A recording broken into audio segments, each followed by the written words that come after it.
여러분, 우리가 예수를 믿는 이유가 무엇인가요? 예수를 믿게 되었다는 것이 무엇인가요? 예수를 믿으면 어떻게 되는 것인가요? 흔히 예수를 믿으면 천국, 하나님 나라에 가게 된다. 예수를 믿으면 복을 받게 된다. 이렇게 말들을 하는데요. 오늘 그 이야기를 하려고 합니다. 예수를 믿는 자들에게 주어진 하나님의 약속, 하나님의 언약, 그 천국, 그 하나님 나라는 무엇이고 그들이 누리게 되는 복은 무엇인지 너무나 중요한 이야기죠.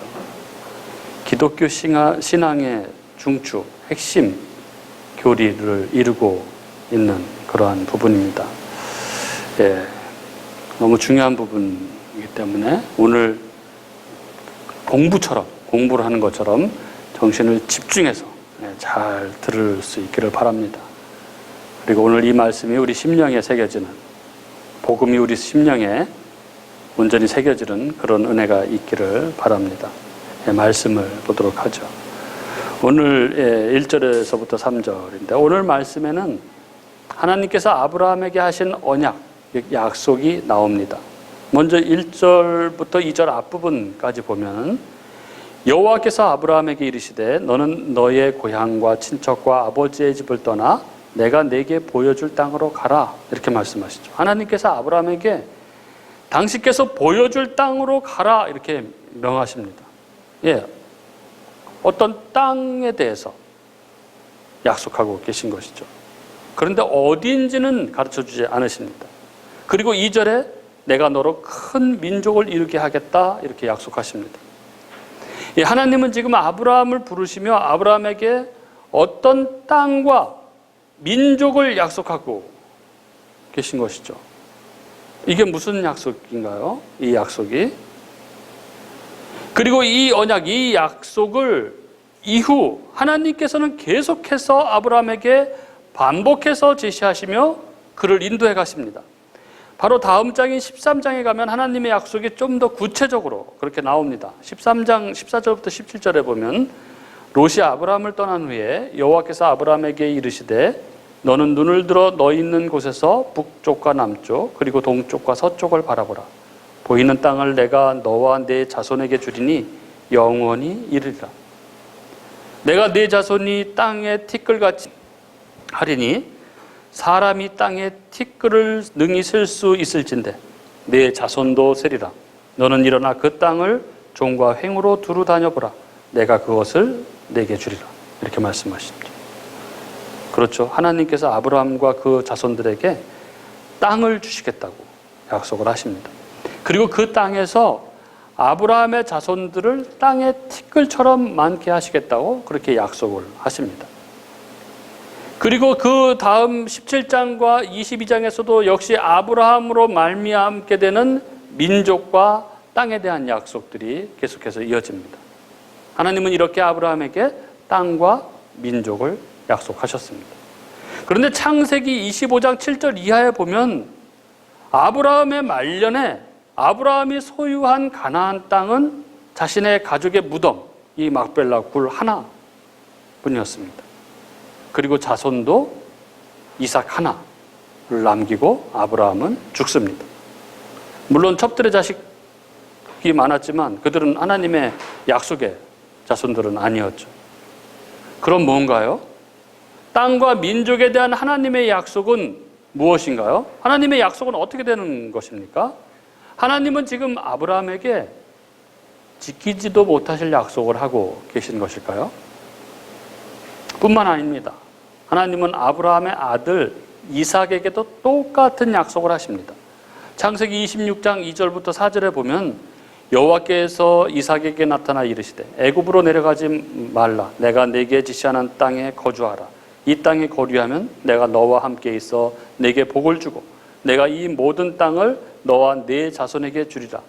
내가 네 아버지 아브라함에게 맹세한 것을 이루어 네 자손을 하늘의 별같이 번성하게 하며 이 모든 땅을 네 자손에게 주리니 네 자손으로 말미암아 천하 만민이 복을 받으리라.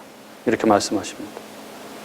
그리고 이 이삭의 아들 야곱에게도 마찬가지로 이렇게 약속을 하십니다. 28장 14절 15절에 보면 네 자손이 땅의 티끌같이 되어 네가 서쪽과 동쪽과 북쪽과 남쪽으로 퍼져나갈지며 땅의 모든 족속이 너와 네 자손으로 말미암아 복을 받으리라. 내가 너와 함께 있어 내가 어디로 가든지 너를 지키며 너를 이끌어 이 땅으로 돌아오게 할지라. 내가 네게 허락한 것을 다 이루기까지 너를 떠나지 아니하리라 하신지라. 야곱에게도 똑같은 약속이 주어지고 있습니다. 그런데 이삭도 자식이 둘밖에 없었고 야곱은 기근 때문에 가나안 땅을 떠나서 정처 없는 나그네가 되어서 아들이 총리로 있는 애굽으로 피신하는 지경에까지 이르게 됐죠.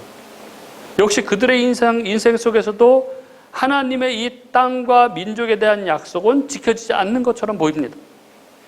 그럼에도 하나님은 이 아브라함과 이삭과 야곱의 후손들에게도 또 이스라엘 백성에게도 계속해서 가나안 땅을 영원한 기업으로 주시겠다고 약속을 하십니다.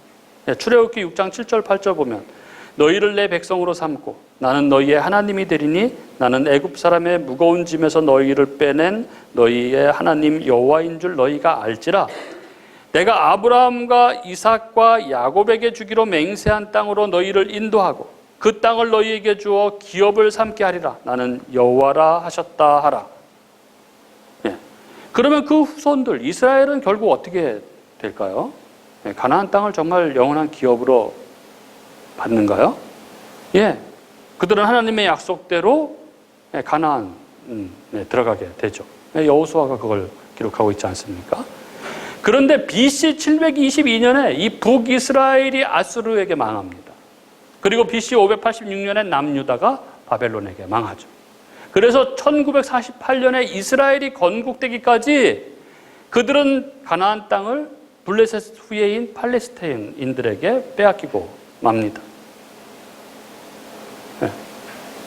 그렇다면 하나님께서 아브라함과 이삭과 야곱과 그의 후손들인 이스라엘에게 주시겠다고 한 그 가나안 땅, 그 땅은 결국 이 세상의 땅이 아니라는 것이 분명합니다. 그럼 무엇인가요? 하나님께서 약속하신 그 땅은?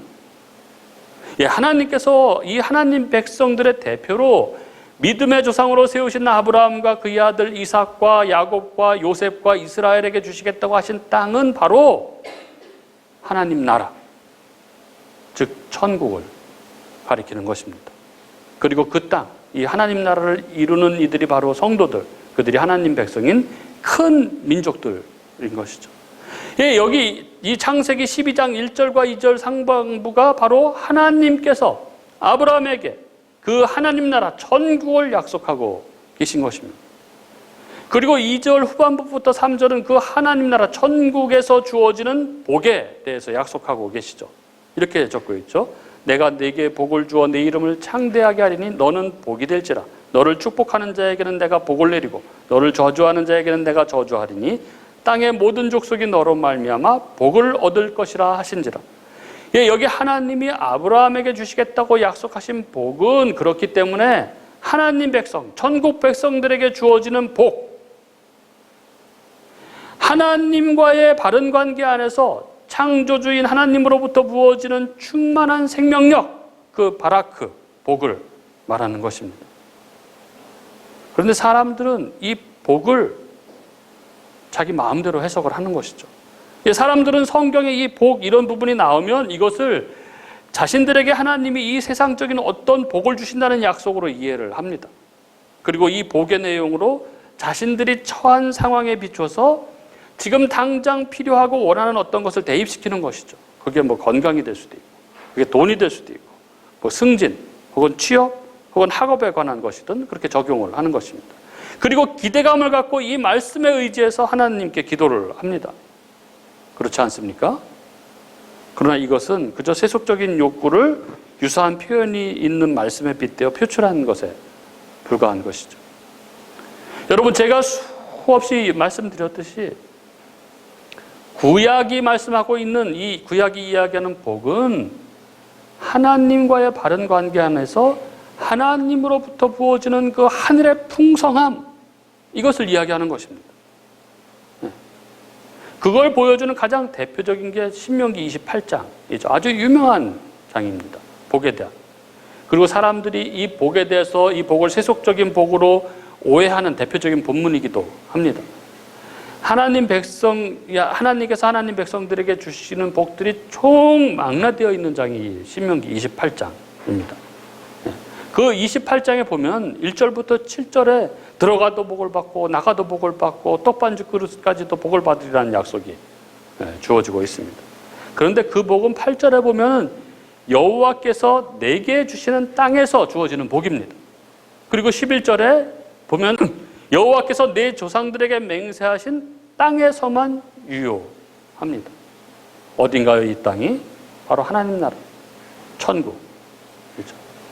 따라서 구약에서 나타나는 이 물질의 복이나 자식을 많이 낳는 복이나 땅을 많이 갖게 되는 복이나 장수하는 복, 이런 것들은 예수 그리스도로 말미암아 하나님 백성들에게 주어지게 될 그 하나님 나라의 풍요를 상징하는 그림들인 것이죠.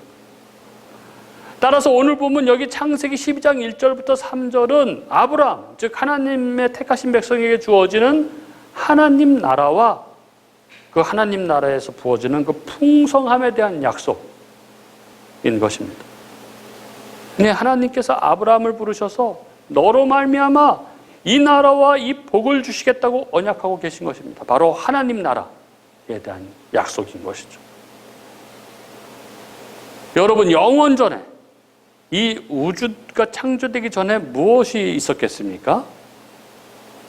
네, 하나님 나라가 있었습니다. 거기에는 삼위 하나님께서 충만한 거룩과 기쁨과 안식 속에 거하셨습니다. 그런데 하나님께서 그 충만한 거룩과 기쁨과 안식을 어떤 무리들과 한 무리들과 공유하기를 원하셨습니다. 그래서 창조를 하시는 것이죠. 이것이 만물을 창조하실 때 하나님이 의도하신 거룩한 하나님 나라 프로젝트인 것이죠. 그리고 이 하나님 나라는 에덴 동산에 거한 아담과 하와가 처음 누렸습니다. 그 하나님 나라의 영토가 바로 에덴 동산이었고 하나님의 백성은 아담과 하와였습니다. 하나님은 이 에덴 동산, 가장 아름답고 가장 풍요로운 곳에서 피조물인 인간이 창조주 하나님으로부터 부어지는 그 풍성한 생명력을 받아 누리며 만물을 다스리며 서로 사랑 안에서 한 몸 된 교제를 누리는 그 나라, 하나님 나라를 완성하시고 그 안에서 안식하신 것입니다. 그런데 하나님이 이루신 이 안식 가운데 이제 선악을 알게 하는 나무의 열매를 먹지 말라고 하신 그 하나님의 계명을 지켜서 의를 얻어서 생명나무 열매를 먹고 완전한 안식 가운데 들어가야 하는 인간이 사단의 유혹에 넘어가서 범죄하고 마는 것이죠. 하나님의 법을 어기는 것입니다. 자기가 하나님처럼 되려고 했던 것이죠. 그리고 이 죄에 대해서 하나님께서 진노하시고 저주하십니다. 그래서 아담이 에덴에서 추방되는 것이죠. 신락원입니다. 그래서 낙원을 잃어버리는 것입니다. 그리고 비참함 가운데 들어가게 되는 것이죠. 그러나 언약의 하나님, 당신의 말씀을 반드시 신실하게 지키시는 그 하나님, 그리고 전능하신 하나님은 당신의 계획, 당신의 약속을 철회하실 수 없는 분이셨습니다. 그래서 이후 낙원에서 쫓겨난 인간들 중에서 하나님은 당신의 계획대로 당신의 택하신 백성들을 구원해내기 시작하시는 것이죠. 그 하나님의 은혜를 떠나버린 인간들 가운데서 하나님께 의해 택해지는 하나님 백성들의 계보, 이 톨레도트를 이루어가고 계신다는 게 창세기 11장까지의 이야기인 것입니다. 그 내용이 선악과를 따먹은 아담과 하와를 에덴에서 추방하시면서 원시복음을 주시고 가죽옷을 지어 입히시는 이야기고, 그게 노아의 홍수 심판 속에서 노아의 7 식구들을 구원해내시는 이야기고, 그게 또 바벨론 사건으로 모든 인류를 흩어버리는 그 심판의 현장에서 하나님께서 아브라함을 준비시키는 그러한 이야기였습니다.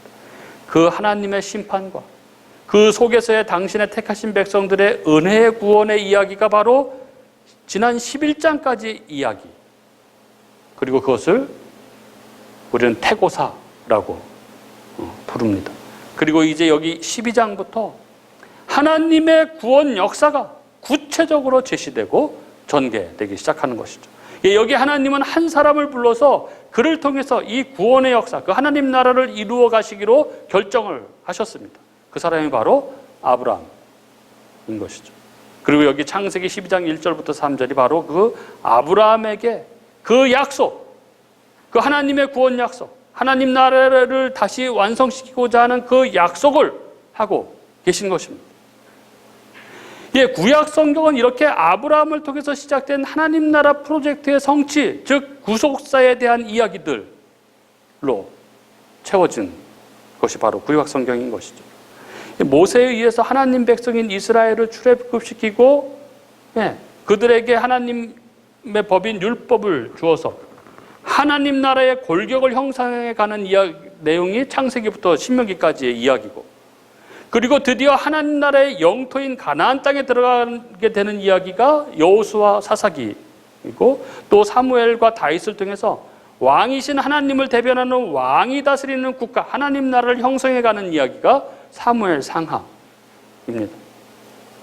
이 하나님은 당신의 이 택하신 하나님 백성인 이스라엘 백성들에 대해서 끊임없이 왕이신 하나님의 뜻, 이 율법에 순종할 것을 요구하십니다. 율법을 마음을 다해 지킴으로써 하나님께 순종해야 비로소 하나님 나라의 복이 그들에게 주어지기 때문인 것이죠. 그러나 이스라엘 백성들이 계속해서 하나님의 이 법을 무시하거나 형식적으로 지키면서 불순종합니다. 그러자 하나님은 결국 그 나라에서 백성들을 쫓아내시죠. 그게 열왕기 상하와 역대 상하입니다. 바벨론 제국을 통해서 이스라엘 나라를 멸망시켜 버리는 것입니다. 그리고 이스라엘로 하여금 그 나라의 회복을 기대하며 다시 하나님께 순종할 것을 요구하시는 이야기가 바로 선지서들, 에레미야서, 에스겔, 다니엘, 에스라, 느헤미야, 학개, 스가랴, 말라기 이런 선지서들인 것이죠. 그래서 이스라엘 백성은 이 선지자들의 예언을 따라서 하나님 나라의 회복을 고대하며 하나님 통치를 구현할 새로운 메시아를 기다리게 되는 것입니다. 그 400년 후에 암흑기가 그렇게 주어진 것이죠. 그리고 그 400년 암흑기를 지나 드디어 예수 그리스도, 성경이 이야기한, 예언한 그 구원자 메시아가 오시는 것입니다. 그게 바로 신약 성경인 것이죠. 예, 하나님 나라에서 하늘의 풍요한 복들이 죄인들에게 부어지기 위해서는 반드시 하나님이 요구하시는 이 죄의 문제와 의의 문제가 해결돼야 되는데, 그 해결 방법으로 예수 그리스도가 이 땅에 인간의 몸을 입고 오시는 것입니다. 이렇게 구약의 모든 내용은 신약의 예수 그리스도 안에서 다 성취되게 되는 것입니다. 이렇게 예수 그리스도로 말미암아 죄의 문제를 해결함으로, 그리하여 죄인에게 하나님의 의를 덧입게 함으로 다시 하나님 나라를 회복시키시고 그 나라를 완성시켜 가시는 것, 그것이 바로 하나님의 구원 경륜인 것입니다. 네, 이게 성경이 이야기하는 그 중심 이야기인 것이죠. 그렇습니다. 그렇게 그 하나님의 구원 경륜 가운데 은혜로 예수 그리스도를 믿음으로 말미암아 그 나라, 하나님 나라에 들어가게 된 자들이 바로 우리들, 성도들인 것입니다. 그리고 이제 그 나라는 더 이상 죽은 다음에 가는, 혹은 재림 후에 이루어지는 그런 것만이 아닌 것이죠. 그 나라, 하나님 나라, 천국은 예수 그리스도 안에서 이미 이 세상에 존재하는 나라입니다. 하나님께서 아브라함에게 약속하신 그 하나님 나라가 예수 그리스도 안에서 이제 우리 일상 가운데 성취가 된 것입니다. 천국이 이 땅 가운데 침투해 들어왔습니다. 네. 믿는 자들 가운데 천국이 밀려 들어왔습니다. 여러분, 이게 이해가 되십니까? 그래서 예수 그리스도를 믿는 모든 자들에게 그 하나님 나라의 그 생명과 능력과 의와 평강과 기쁨이 이 땅 가운데 나타나고 있는 것입니다. 그 하나님 나라가 나타나고 있는 것이죠. 그러나 아직 완성은 아닙니다. 이 하나님 나라 천국의 완성은 예수님이 재림하실 때 이루어지는 것이죠. 우리는 이 이야기를 분명히 알고 있어야 합니다. 천국이 무엇인지, 구원이 어떻게 이루어지고 그게 어떻게 진행되고 어떻게 완성되는지, 이거를 알아야 되는 것이죠. 어디서 시작돼서 어디로 가고 있는지를 알아야 됩니다. 근데 사람들은 이 성경의 이야기를 성경의 계시를 제대로 이해하지 못하죠. 그래서 천국에 대해서도 잘 모르거나 오해합니다. 어떤 이들은 천국을 죽은 다음에 가는 어떤 물리적인 장소로 생각합니다. 그래서 그것이 뭐 황금으로 되어 있다거나 우리가 살고 있는 집에 의해도 현재의 아파트와 뭐 비슷한 것으로 그렇게 생각하고 막 평수가 뭐 어떻고 뭐 이런 이야기를 합니다. 되게 죽었다가 살아나는 경험을 한 임사체험을 한 사람들이 말하는 데서 이런 것들이 많이 나타나고 있는데요. 그리고 이런 생각의 이면에는 이 물질적 천국관이 뿌리 깊게 박혀 있습니다. 그들의 말이 맞다면, 그 주장이 맞다면 천국이 어디에 있습니까? 여러분? 어떤 별에 있습니까? 천국이? 또 어떤 이들은 이런 사람들과는 정반대로 죽은 후에 인간 영혼이 어딘가에 가게 된다는 것을 부인하는 사람들이 있습니다. 즉 인간은 영육 단일체여서 육체가 죽으면 존재 자체가 소멸되는 것이라고 그렇게 생각을 하는 것이죠. 그렇습니까, 여러분? 그러면 여러분, 사람은, 성도는 죽으면 어떻게 되는 것일까요? 분명히 알아야 됩니다. 성도는 죽으면 어떻게 되는 것일까요? 예, 성도, 믿는 자가 죽으면 그 몸은, 그 육체는 썩거나 불태워지거나 그래서 없어집니다. 그러나 영혼은 하늘로, 이 하늘이라는 게 하나님께로, 하나님께로 돌아가게 됩니다. 육체는 썩어지지만 영혼은 하나님께로 가는 것입니다. 그럼 그게 끝일까요? 아닙니다. 하나님께로 돌아간 그 영혼은 의식을 가지고 기쁨을 누리며 하나님 앞에서 이 하나님 나라가 완성에 이르기를, 예수님의 재림으로 말미암아 이루어지는 하나님 나라, 그래서 부활을 통해서 육체로 살게 되는 그 마지막을, 그 완성을 기다리는 것입니다. 이걸 신학적으로는 중간기라고 부르죠. 즉 예수님의 재림을 나를 기다리면서 쉼, 안식 가운데 있게 되는 것입니다. 그러나 그것이 자는 상태가 아니라 복된 상태, 완성된 천국과 동일한 상태라고 말을 하죠. 예, 그렇습니다. 성경이 말하는 천국은 하늘에 있는 나라가 아니라 하나님 나라입니다. 아직은 영적인 상태로 존재하고, 그리고 마지막 날 예수님이 재림할 때 완성되는, 성도가 육체를 다시 입고 부활해서 영원히 살게 되는 나라입니다. 그게 성경이 분명하게, 일관되게 제시하고 있는 것이죠. 그러므로 이 천국 하나님 나라는 예수 그리스도의 초림으로 이미 이 땅 가운데 임했으나 아직 완성이 이르지 않은 상태라고 부르죠. already but not yet. 이미, 그러나 아직 아닌 그런 상황 가운데 있는 것입니다.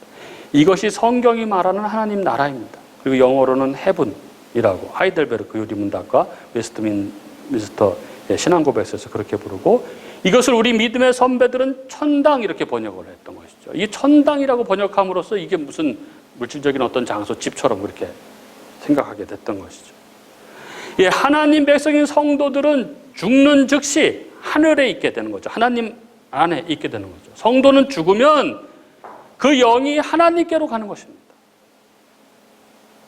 죄인은 못 가죠. 하나님이 의로우신 분이기 때문에 죄의 문제가 해결되지 않으면 못 가는 것입니다. 예수 그리스도를 덧입어서 그 죄의 문제가 해결된 자들이 하나님께로 갈 수 있는 것이죠. 그리고 그 하나님께로 가는 그 하늘, 그것을 예수님과 바울은 낙원이라고 그렇게 불렀던 것입니다. 그러나 앞서 말씀드린 대로 하나님 백성인 성도들에게는 죽어서 그 영이 하나님 품 안에 있는 것이 최종이 아니고, 그리스도 예수께서 재림하실 때에 그 영혼이 다시 몸을 입고 부활하게 되는 것이 최후의 소망인 것이죠. 즉 우리가 사도신경을 고백할 때 몸이 다시 사는 것을 믿사오며 라는 이 고백의 성취는 그리스도가 재림하실 때 이루어지는 것입니다. 신령한 몸으로, 부활한 몸을, 모든 그리스도인들은 부활체를 덧입고 온 세상이 새롭게 된 이 새하늘과 새 땅, 하나님 나라에서 영원히 살게 되는 것입니다. 그게 하나님 나라의 완전한 완성인 것이죠. 따라서 성도는 우리가 믿을 때 이 땅에서 이미 하나님 나라 안에서 그 복락을 경험하며 살아가는 자들입니다. 주님의 통치 안에 거할 때 그 하나님 나라는 언제든 우리 가운데 임합니다. 말씀과 기도를 통해서 그 나라가 우리들 가운데 임하는 것이죠. 그래서 의와 평강과 희락의 삶을 누리게 되고 그 삶이 얼마나 복된 것인지 경험하기 때문에 그 마지막 날, 그 완성의 날을 소망하며 살아가게 되는 것입니다. 사랑하는 우리 교우 여러분, 오늘 말씀이 정말 우리 신앙의 중심으로 잘 자리 잡을 수 있기를 바랍니다. 그래서 늘 말씀과 기도 안에서 하나님 나라, 그 풍요한 복을 누리는 저와 여러분이 될 수 있기를 바랍니다. 그렇게 말씀과 기도를 통해서 늘 달콤하게 우리를 유혹하는 죄의 유혹을 이기고 승리하는 의의 삶, 그리고 그 어떤 힘듦과 아픈 현실과 상황 속에서도 그것을 뛰어넘는 평강의 삶, 그리하여 결국 우리가 들어가게 될 그 마지막 완성된 하나님 나라를 바라보며 우리가 희락으로 살아가는, 그 천국을 누리며 살아가는 저와 여러분이 될 수 있기를 주님의 이름으로 축복합니다.